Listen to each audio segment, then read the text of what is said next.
कराची जिला मलीर थाना शाह लतीफ टाउन के हदूद में पुलिस और मुल्जिमान के दरमियान फायरिंग के तबादले में 2 मुल्जिमान को जख्मी हालत समेत 3 मुल्जिमान को गिरफ्तार कर लिया गया।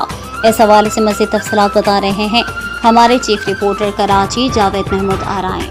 जी बिल्कुल, जिला मलीर थाना शाह लतीफ टाउन की हदूद में पुलिस और मुल्जिमान के दरमियान फायरिंग के तबादले में 2 मुल्जिमान को जख्मी हालत समेत 3 मुल्जिमान को गिरफ्तार कर लिया गया। पुलिस के मुताबिक मुल्जिमान थाना शाह लतीफ टाउन की हदूद में शहरियों से लूटमार की वारदात कर रहे थे। मुल्जिमान की शनाख्त अली हैदर, अब्दुल समी और गुलजार अहमद के नामों से हुई है। गिरफ्तार मुल्जिमान के कब्जे से 2 अदद पिस्टल, मोबाइल फ़ोन, शहरियों से लूटी हुई रकम 50,000 रुपये, 1 मोटरसाइकिल बरामद हुई है। गिरफ्तार जख्मी मुल्जिमान को तिब्बी इमदाद के लिए अस्पताल रवाना कर दिया गया। शाह लतीफ पुलिस की जानिब से गिरफ्तार मुल्जिमान का मज़ीद क्रिमिनल रिकॉर्ड चेक किया जा रहा है। पुलिस की जानिब से ज़ाब्ते के तहत कानूनी कार्रवाई की जा रही है और मज़ीद तफ्तीश का अमल जारी है।